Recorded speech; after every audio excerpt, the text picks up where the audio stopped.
বাংলাদেশের উপকূলীয় এলাকায় ঘূর্ণিঝড় রিমাল আঘাত হানে।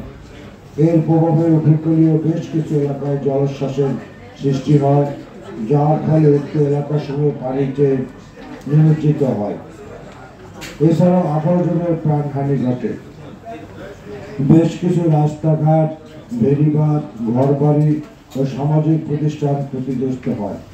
আমরা গত কয়েকদিন আগে থেকেই দুর্যোগ প্রস্তুতির জন্য নানা কার্যক্রম গ্রহণ করেছি। সরকারের সকল বিভাগের সঙ্গে সমন্বয় রেখে দুর্যোগ পূর্ব কার্যক্রম পরিচালনা করেছি। এখন দুর্যোগ পরবর্তী কার্যক্রম চালিয়ে যাচ্ছে। ঘূর্ণিঝড় রিমাল আঘাতের হানার পরের দিন ব্যক্তিগতভাবে উপকূলীয় জেলার সকল মাননীয় সংসদ সদস্যের সঙ্গে ফোনে যোগাযোগ করে স্থানীয় লোকজনের খোঁজখবর নিয়েছি।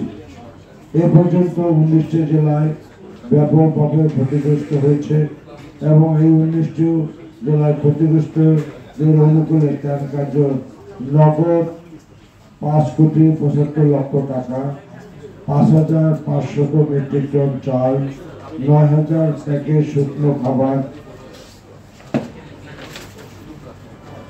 200 ব্যান্ডেল ডেউটিন, গোখাদ্যের জন্য 2,45,00,000 টাকা, শিশু খাদ্যের ক্রয়ের জন্য 2,45,00,000 টাকা বিতরণ করা হয়েছে।